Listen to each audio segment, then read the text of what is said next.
Have you ever tried harder and harder only to make things worse? Sometimes the problem isn't your effort, you're just fighting the direction of the river. Look at a river, you can fight it, you can keep rowing harder, or you can understand where the water is actually going and use the movement. The goal isn't to stop rowing, the goal is to stop rowing against the river. Chinese has a beautiful expression for this.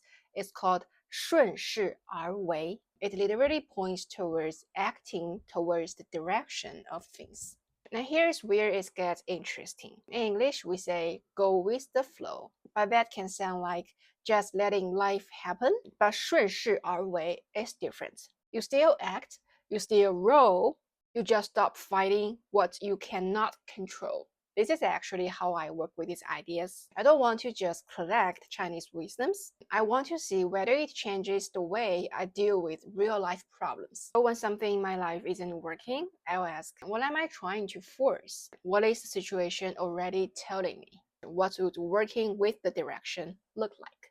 That small shifts can change the question completely. Before asking, how can I push harder? Ask, what is the situation already telling me? Take working as an example here. Imagine you've been pushing for a promotion, a new client, or a business deal. You are sending more emails, taking more meetings, explaining your value again and again, and nothing moves. Then the instinct is usually, but what if the resistance is giving you information? Maybe the client isn't ready. Maybe the decision maker doesn't trust you yet. Maybe you are solving the wrong problem. Maybe the timing is wrong. Resistance is not always an obstacle. Sometimes resistance is important information. Before your next difficult decision, don't immediately add more effort.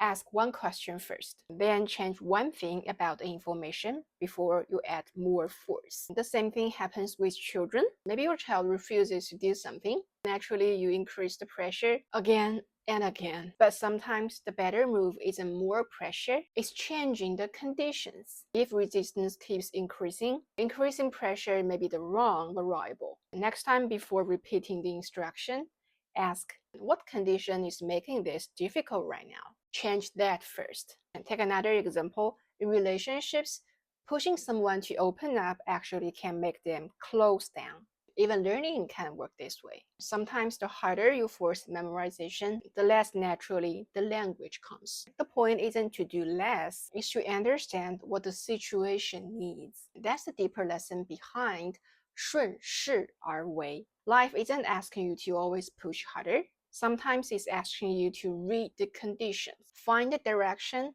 是, and put your effort there. Wisdom isn't knowing when to push harder, it's knowing what is worse to push against.